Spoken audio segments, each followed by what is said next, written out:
señores, señoras, estudiantes. Esta ponencia consta de 6 partes. El título de la ponencia es el siguiente: la obra de Alfredo Bryce Echenique en el contexto de la narrativa peruana. Tengo una cita de Ángel Rama y dice: un novelista no se parece nada a Adán. No es aquel que, como imaginó el poeta romántico, despertó y fue nombrando las cosas, haciendo palabras vírgenes para cosas vírgenes. El novelista existe dentro de una literatura. Si hablamos en abstracto, diríamos que nace dentro de ella. En ella se forma y desarrolla. Con ella y contra ella hace su creación.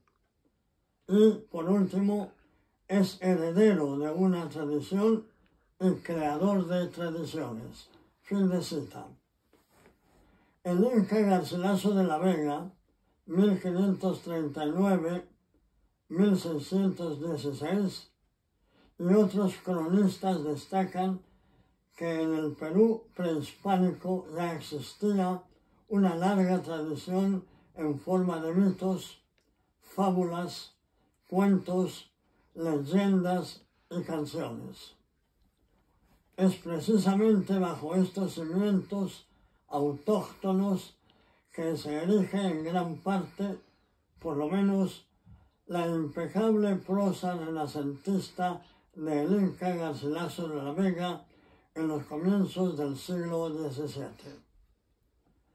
A mediados de ese mismo siglo relumbra el ornamento barroco en los sermones de Juan de Espinosa Medrano, llamado El Lunarejo, 1629-1688.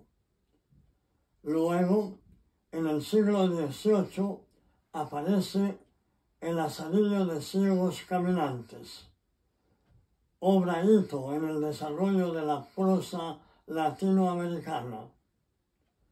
Durante la época de la independencia nacional surge el costumbrismo criollo, cuyos máximos representantes son Manuel Asensio Segura, 1805-1871, y Felipe Pardo y Aliaga, 1806-1868.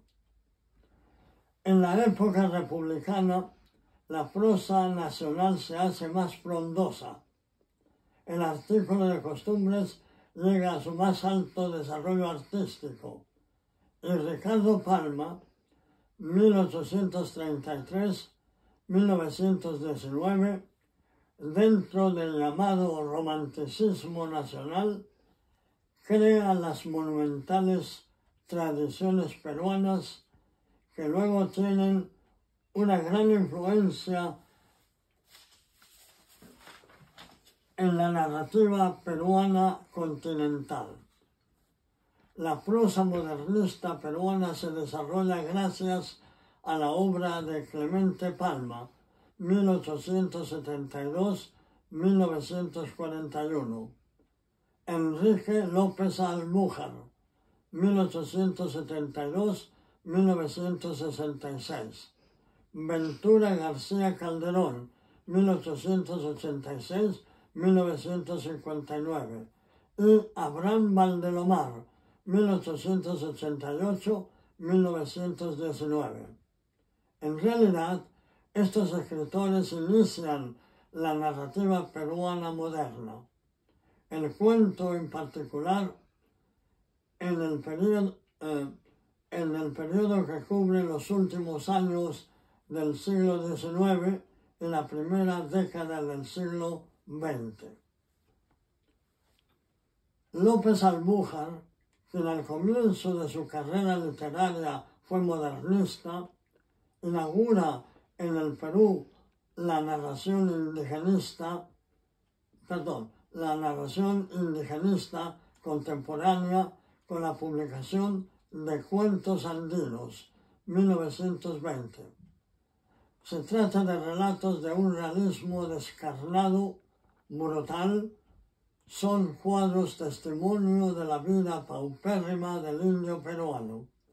Su preclaro antecedente es Ave sin nido, 1889, de Clorinda Mato de Turner, 1854-1909. García Calderón, por su parte, desarrolla otra índole de narración indigenista. Él, tal vez por su fuerte entraña modernista y también por su marcado afrancesamiento, pinta al indio en su Venganza del Cóndor, 1924, como un ser exótico, pintoresco, falso. Junto a los narradores arriba mencionados, debemos señalar también a Manuel Bengolea, 1875-1953, por su aportación al género chico de sus cuentos pretéritos, 1933. Durante la segunda década del siglo XX se produce poca prosa artística en el Perú. Sobresale César Vallejo, 1892-1938, con sus cuentos Escalas melografiadas, 1923, y la novela corta Fabla salvaje, 1923. Obras cuya prosa elegíaca, lúgubre, reúne elementos oníricos y psicópatas. Durante estos años, César Falcón, 1892-1970, también aporta cuentos tales como Plantel de Inválidos, 1921, y algunas novelas. En la década de los años 30, presenciamos el reinicio de la novelística peruana que paulatinamente se va enriqueciendo y vigorizando hasta alcanzar sitiales privilegiados en el mundo del arte. Vallejo irrumpe con la publicación de Tungsteno, 1931, una novela de corte político antiimperialista que sigue las normas del llamado realismo socialista y que posee escaso valor artístico. También por esos años cobra auge el indigenismo, esta vez más artístico y genuino que el anterior, con la aparición, aunque tardía, de los primeros grandes novelistas contemporáneos del Perú. Nos referimos a Ciro Alegría, 1909-1967, y a José María Arguedas, 1911-1969. Dos narradores que publican sus obras en un largo lapso de tiempo que abarca desde 1935 hasta 1971. Ciro Alegría se inicia como novelista con la publicación de La serpiente de oro, 1935. Luego siguen dos novelas más, Los perros hambrientos, 1938, y El mundo es ancho y ajeno, 1941. Esta última está considerada por la opinión crítica como su obra fundamental y constituye, además, su gran aporte al movimiento indigenista nacional y continental, Sus novelas en su mayor parte tienen como protagonistas a los indios y cholos peruanos, los cuales actúan en los fabulosos escenarios de la región andina del Perú. La cuentística de alegría está reunida en Duelo de Caballeros, que aparece en 1963. Arguedas también empieza su carrera de narrador en 1935 con una colección de relatos intitulada Agua, 1935. Su primera novela es Jaguar Fiesta, publicada en 1941. En la década de los años 50 produce dos novelas, Diamantes y Pedernales, 1954, y Los ríos profundos, 1958. Esta última, según la valoración de la crítica, es su obra maestra y denota su inmejorable contribución al indigenismo tanto nacional como continental. En la década de los 60 publica El Sexto, 1961, Todas las Sangres, 1964, y un volumen de cuentos, Amor, Mundo y Todos los Cuentos, 1967, en el cual recoge toda su cuentística. El zorro de arriba y el zorro de abajo es su última novela y se publica en forma póstuma en 1971. Fin de la primera parte. Parte 2. Según José Miguel Oviedo, Alegría y Arguedas poseen concepciones diferentes del mundo andino.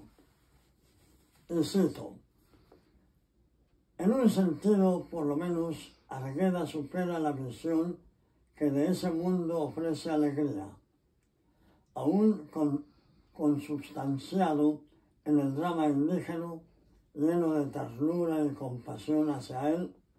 Alegría lo contempla irremediablemente desde una perspectiva intelectual, tal como podrían captarlo un blanco o un mestizo peruanos. Pero lingüística y psicológicamente carece de acceso a las claves existenciales del hombre andino. Arguedas las posee porque está instalado en el mundo quechua. Desde el punto de vista cultural, es un indígena, es semejante a sus personajes. Alegría nos da el indio en su lucha heroica de reivindicación, el indio articulado a nuestro ámbito. Arguedas nos lo da metafísicamente aferrado al suyo, sin ninguna epicidad romántica o teórica, en su callada y orgullosa desolación, en el centro de una realidad mágica de maravillosos fulgores. Fin de cita. El agotamiento del indigenismo y del criollismo tradicionales marca el inicio de la llamada nueva narrativa peruana. Sin embargo, hay que tener en cuenta que tal vez debido a que el indigenismo tiene importancia central en la prosa peruana, este no se acaba por completo, sino que de vez en cuando reaparece en el panorama nacional, más que todo en forma de relato corto. Por los años 50 hace su aparición en el Perú un flamante grupo de prosistas, en su mayoría urbanos, que se preocupan por dilucidar los serios problemas de los conglomerados citadinos. Sin embargo, sería demasiado arriesgado y simplista clasificar la narrativa peruana en rural y urbana.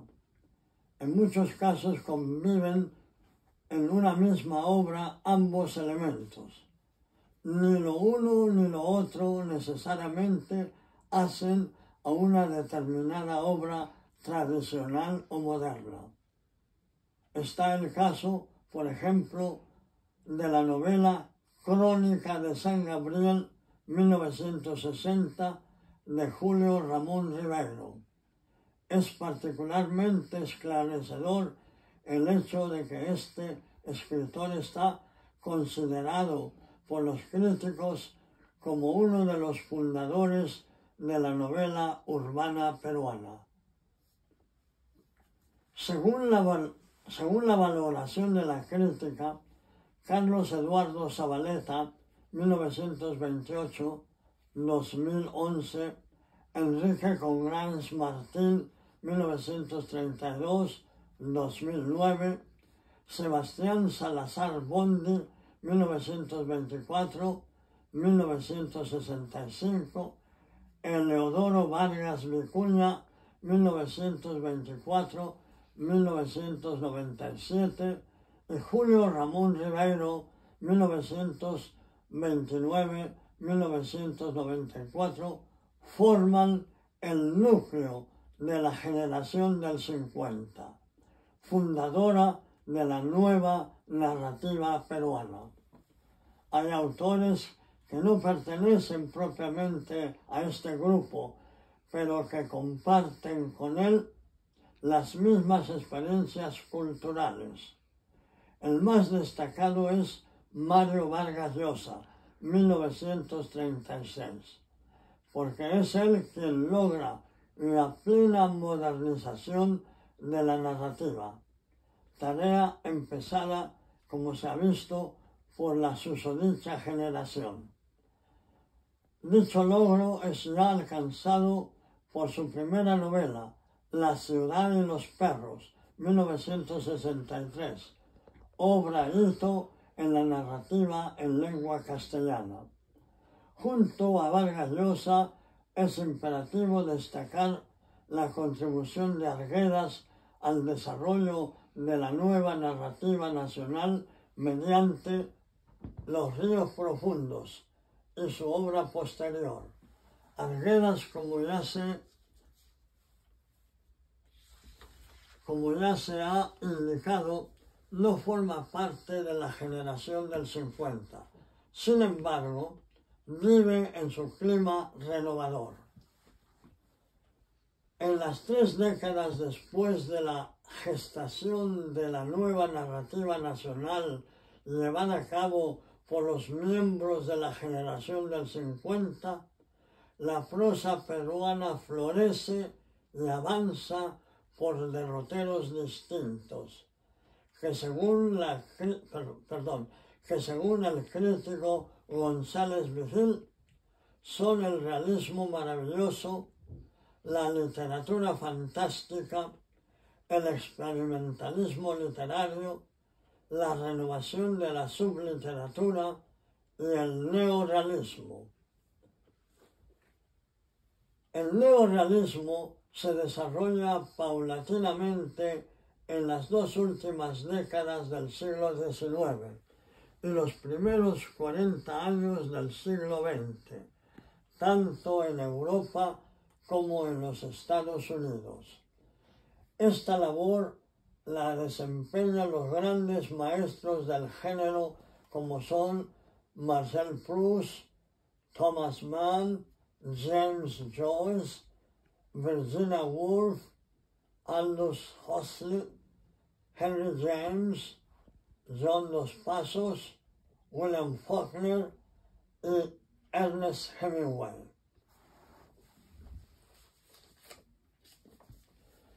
Aunque el neorrealismo literario puede enfocar tanto realidades citadinas como campesinas, la verdad es que nace en el meollo de las metrópolis modernas.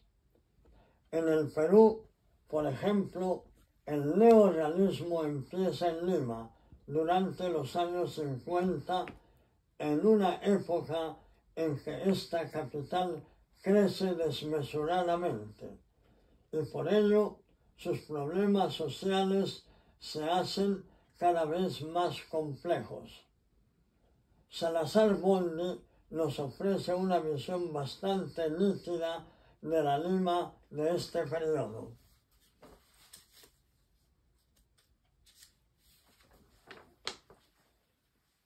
Y cito: hace bastante tiempo que Lima dejó de ser, aunque no decaigan los enemigos de la modernidad, la cual, sin embargo, ha otorgado aún a nostálgicos y pasatistas sus automóviles, sus transistores, sus penicilinas, sus nylons, etc. La quieta ciudad regida por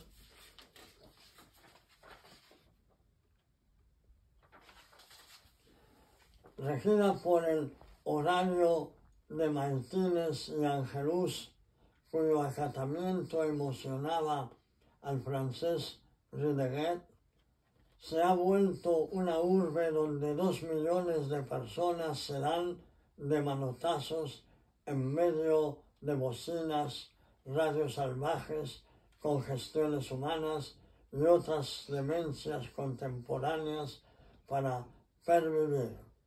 2 millones de seres que se desplazan abriéndose paso. Francisco Moncloa ha llamado la atención sobre el contenido egoísta de esta expresión coloquial. Entre las fieras que de los hombres hace el subdesarrollo aglomerante, el caos civil producido por la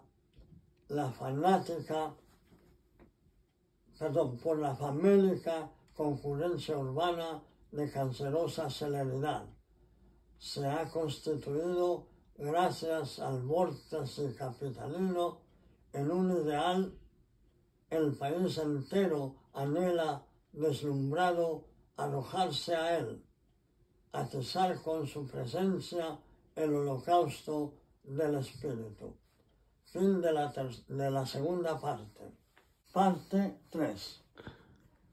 El neorrealismo peruano cuaja en muchas de las obras de la generación del 50.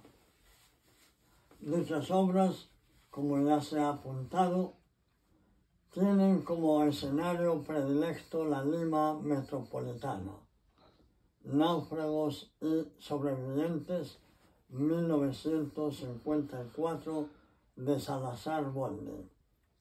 Y Los gallinazos sin plumas, 1955, de Rivero. También está presente en las obras de autores que, aunque no forman parte de dicha generación, comparten un mismo fondo histórico y literario. Está en el caso de la obra de Osvaldo Reynoso, 1931-2016. En octubre no hay milagros, 1965. Luis Loaiza, 1934-2018, Una piel de serpiente, de 1964, y gran parte de la obra de Vargas Llosa. Posteriormente, en las décadas de los años 60 y 80, se han producido en el Perú abundantes obras en las que el neorrealismo está entremezclado con otras tendencias. Es precisamente en esta línea del espectro literario donde debemos situar gran parte de la obra de Bryce Echenique, 1939. Los narradores neorrealistas citadinos de los años 50, como por ejemplo Salazar Bondi, Zabaleta, Rivero, Congrans Martín y otros como Reynoso,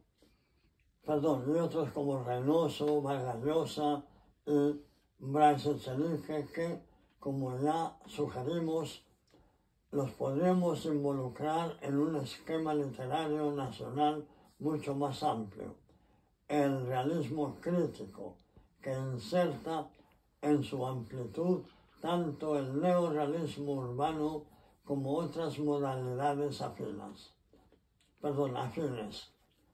Se entregan a volcar en las páginas su visión de la casi totalidad de los hechos de la ciudad capital. Los neorrealistas urbanos, en general, sitúan sus escenas y en ellas a sus héroes paupérrimos en las villas míseras de los alrededores de Lima. Los otros, como por ejemplo Reynoso, Vargas Llosa, Bryce Echenique, etc., pasean su enfoque por los distintos barrios y estratos sociales, dando de esta forma una idea mucho más totalizadora y compleja del microcosmos citadino. La mayoría de los escritores peruanos, a partir de la década de los años 50, muestran dichas realidades sin comentario alguno, pero, eso sí, se nota que se esfuerzan por martirizar la imaginación y la sensualidad de los lectores. Provocan en ellos vértigo, asco y una desgarradora emoción social. Dentro de la generación del 50, Julio Ramón Rivero es un narrador excepcional. Autor de 3 novelas, la ya citada Crónica de San Gabriel y los Genecidios Dominicales, 1965, Cambio de Guardia, 1976, y 9 colecciones de cuentos, Los Gallinazos sin Plumas, 8 cuentos, Cuentos de Circunstancias, 12 relatos, Las Botellas y los Hombres, 10 cuentos, 3 historias sublevantes, 3 cuentos, Los Cautivos,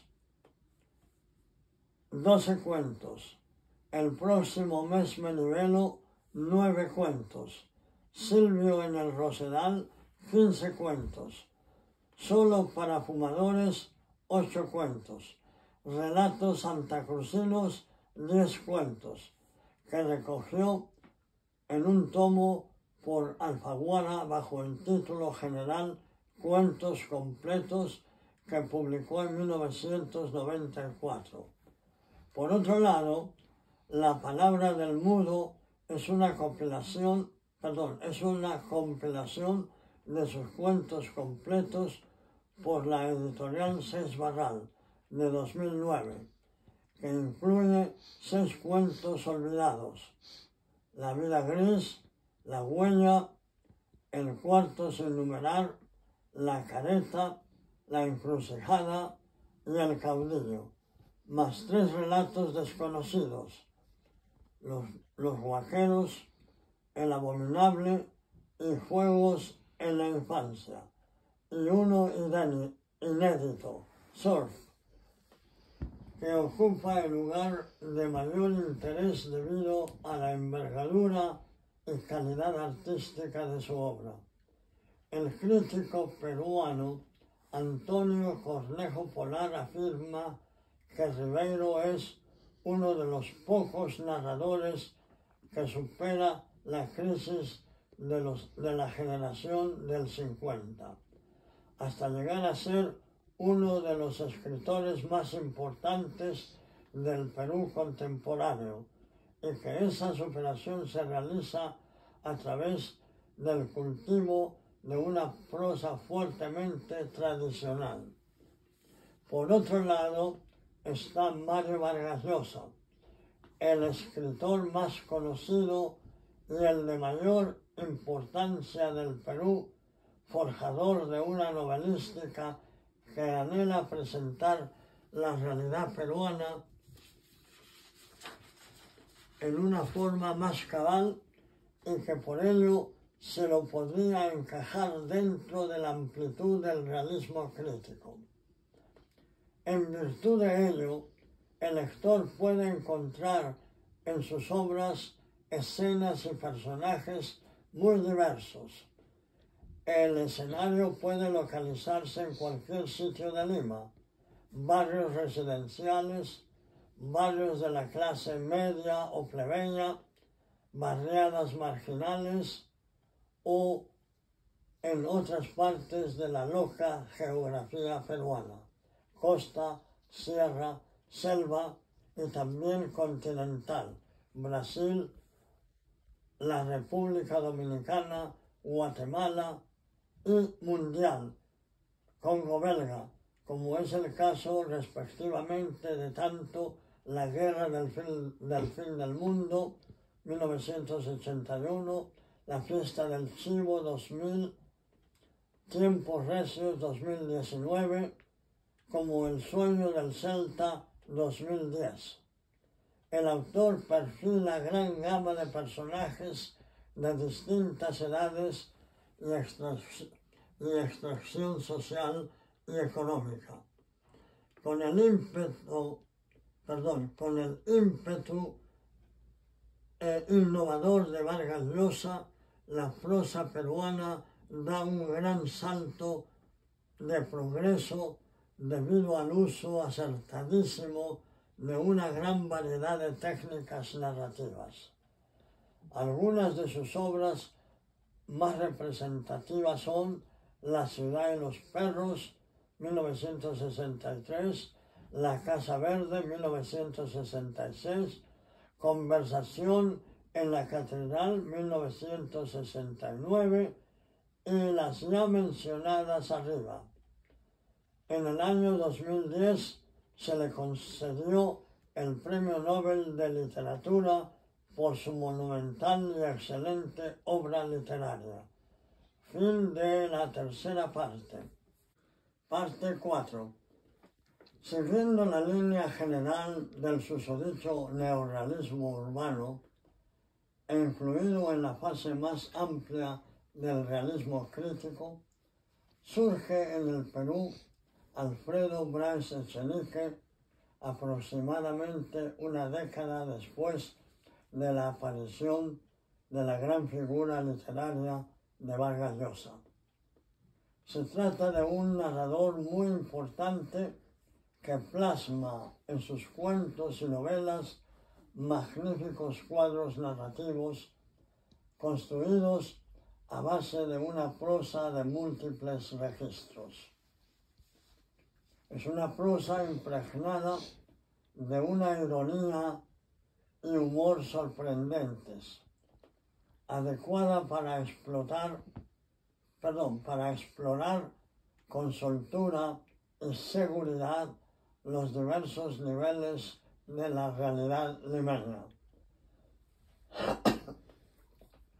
En sus cuentos Huerto Cerrado, 1968, La felicidad jaja, 1974, Magdalena peruana y otros cuentos, 1986, Guía triste de París, 1999, La esposa del rey de las curvas, 2008, Historias del Country Club y del barrio Marconi, 2016, y novelas Un mundo para Julius, 1970, La pasión según San Pedro Balbuena, que fue tantas veces Pedro y que nunca pudo negar a nadie, 1978, Cuadernos de navegación en un sillón Voltaire, La vida exagerada de Martín Romaña, 1981. Cuadernos de navegación en un sillón Voltaire. El hombre que hablaba de Octavia de Cádiz, 1985. La última mudanza de Felipe Carrillo, 1988. Dos señoras conversan, un conjunto de 3 novelas breves. Las otras 2 son Un sapo en el desierto y Los grandes hombres son así y también asá, 1990. No me esperen en abril, 1995. Reo de nocturnidad, 1997. La amigdalitis de Tarzán, 1999. El huerto de mi amada, 2002. Las obras infames de Pancho Marambio, 2007. Y Dándole pena a la tristeza, 2012. Da su versión de la pequeña y alta burguesía capitalina. La crítica concuerda en señalar que Duque, una novela de 1934 de Diez Canseco, 1904-1949, una novela de segunda magnitud, es un claro antecedente de Un mundo para Julios. A través de su obra se ve el desmoronamiento y la desintegración de la oligarquía aristocrática en el Perú. Desarrolla además, por primera vez en la historia de la literatura peruana, una visión de la vida y tribulaciones de los peruanos y latinoamericanos en Europa, en Francia sobre todo, especialmente en sus novelas Tantas veces Pedro y las que corresponden al díptico Cuadernos de navegación en un sillón Voltaire. Por otro lado, la obra de Vargas Llosa, abigarrada, compleja, repleta de novedades técnicas, presenta para el resto de los narradores peruanos un gran desafío que, según Luchten, los enfrenta con las siguientes opciones. Y cito: primero, seguir escribiendo como siempre y adoptar la manera narrativa de Vargas Llosa y, de este modo, correr el riesgo de ser acusado de imitar o explotarlo, o de ser epígonos. Segundo, buscar técnicas más nuevas todavía, experimentos narrativos no derivables de Vargas Llosa, pero que permitirían continuar trabajando sobre la misma realidad.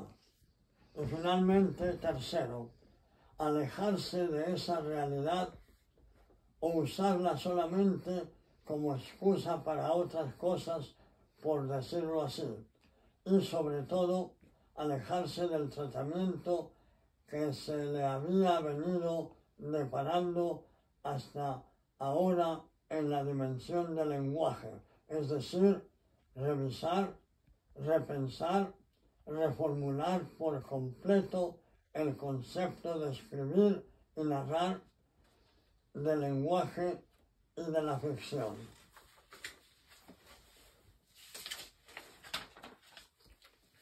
En esta última alternativa, Luchten se refiere a la labor llevada a cabo por autores como Sánchez, Puig, Cabrera Infante, Severo Sarduy, Sainz, Agustín, etc., que según Rodríguez Monegal forjan la llamada novela del lenguaje en el contorno latinoamericano. Fin de la cuarta parte. Parte quinta.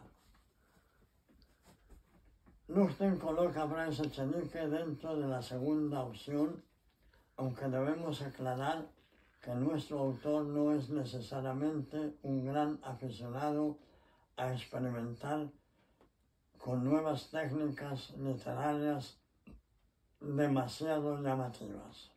Sin embargo, es diestro, perspicaz en el manejo de las múltiples modalidades y diversas variantes de la voz narrativa en forma soterrada, lo cual le da un toque sutil de modernidad a su ficción.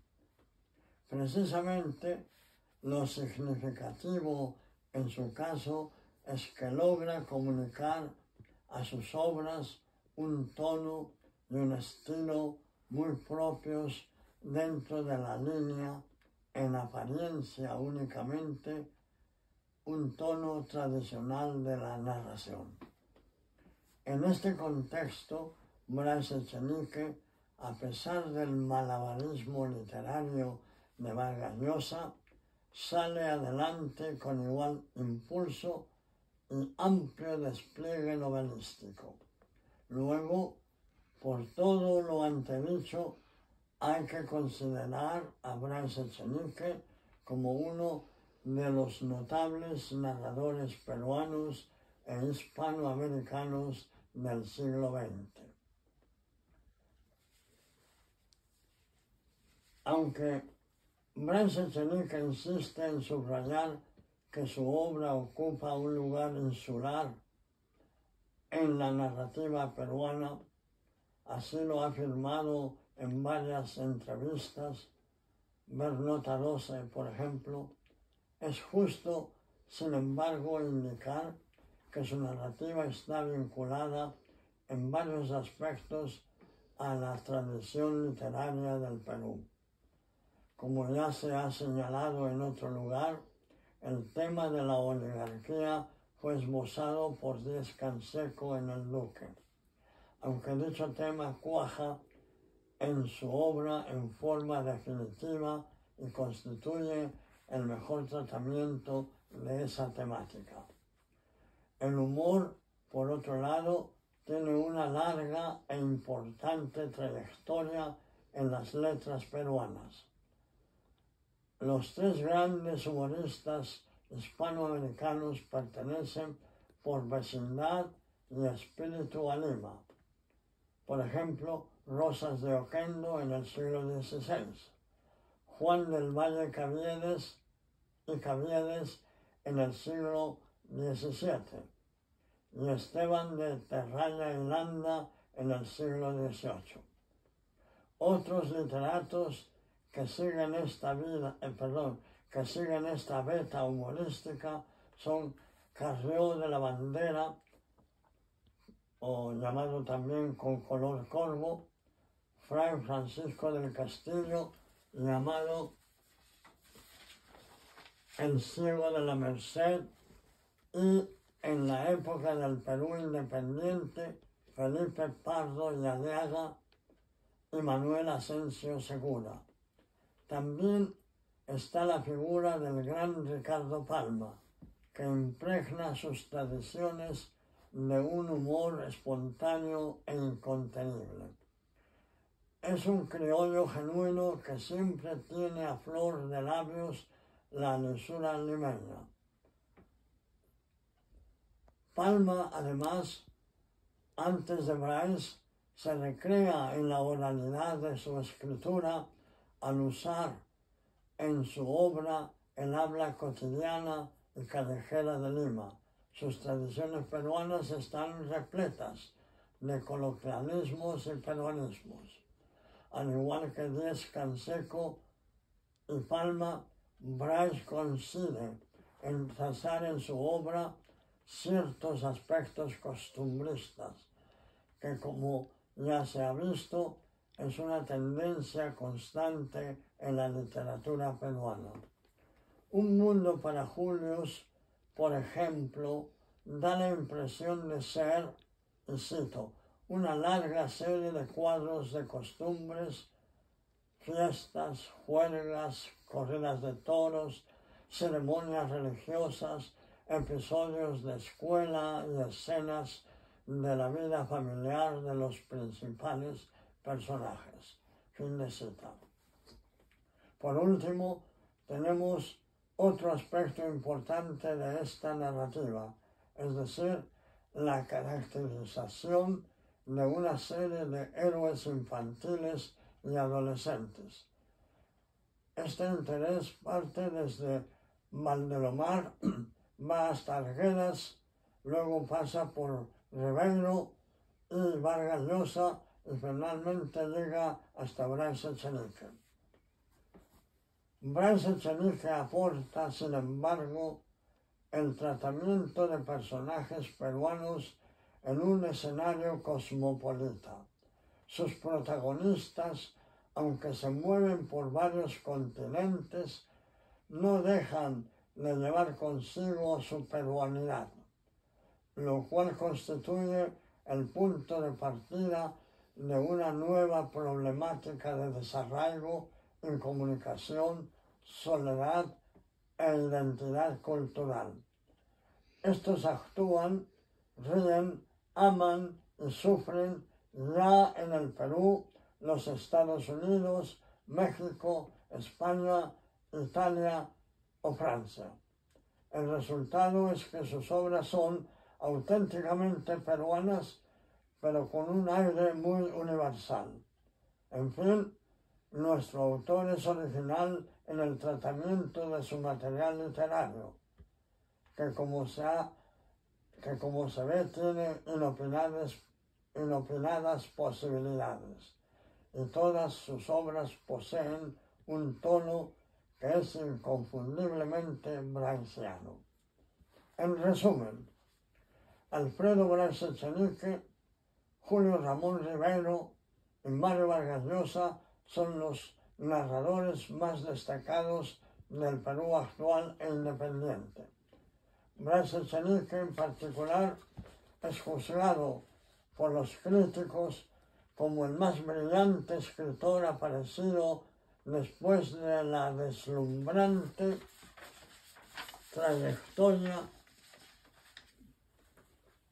literaria de Vargas Llosa.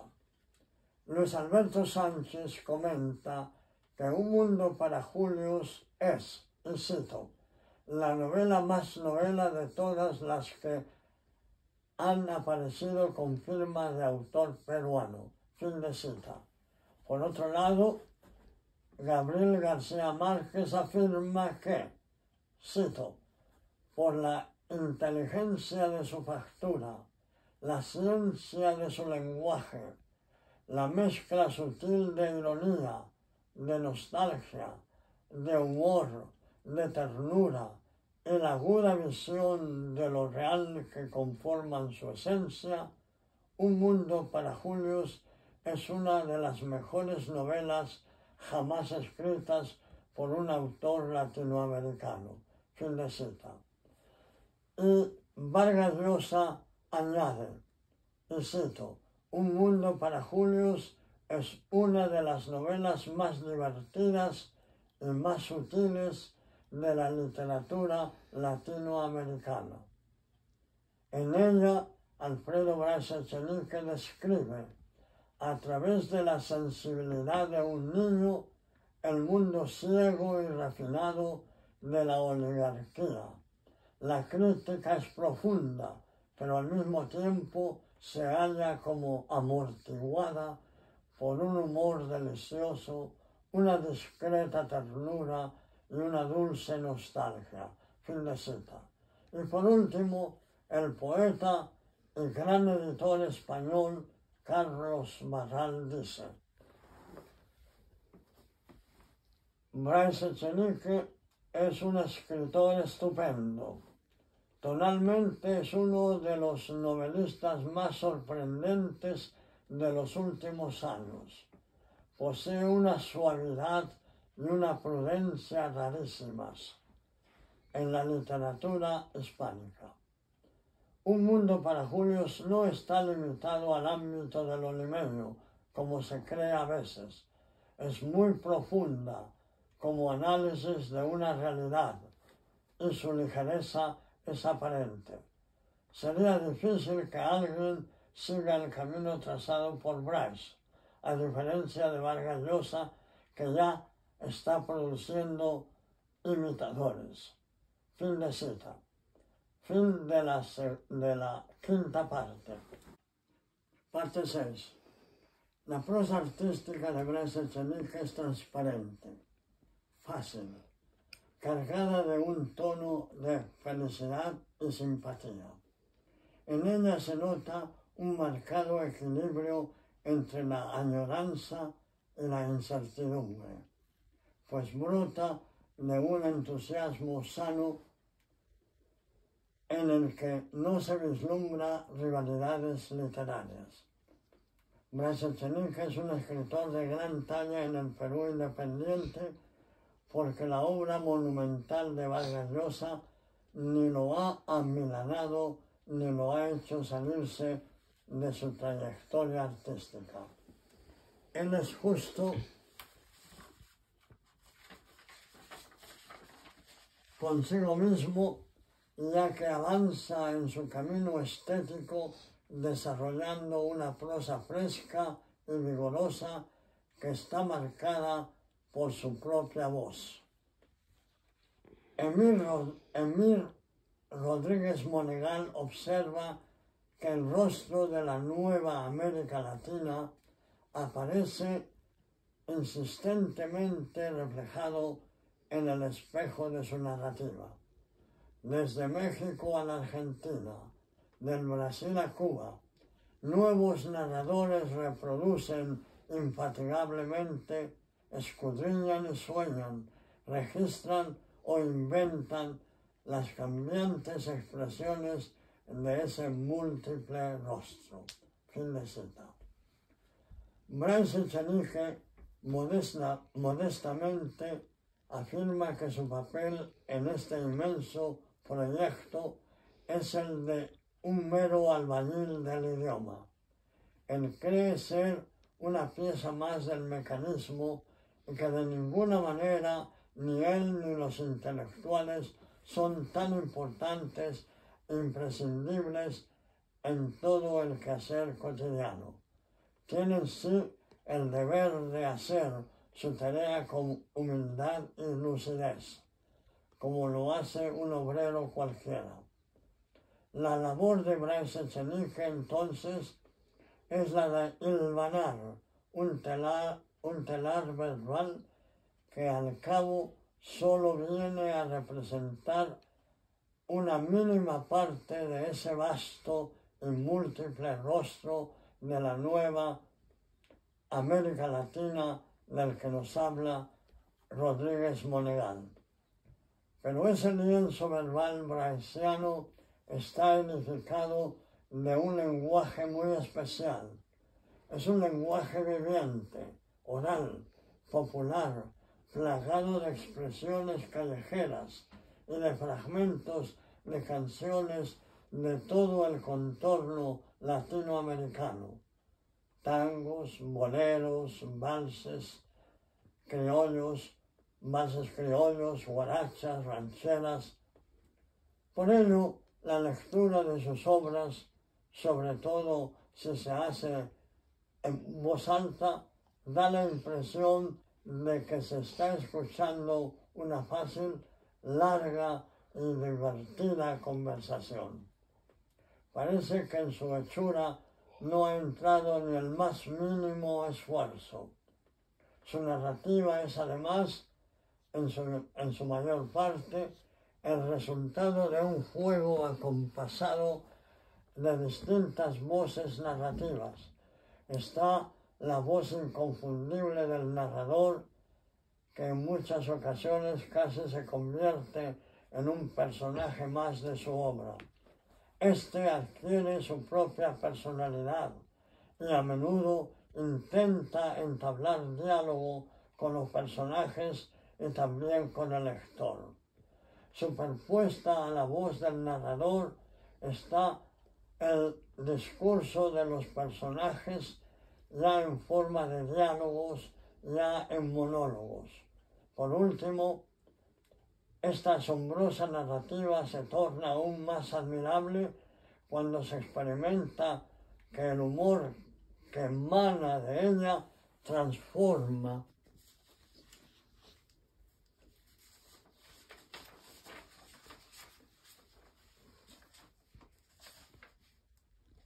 transforma las feas realidades presentadas en material narrativo deleitoso. Tal es, en fin, la enjundia de Bryce Echenique y tales son las características fundamentales de su universo narrativo. Señoras y señores, muchas gracias por su atención.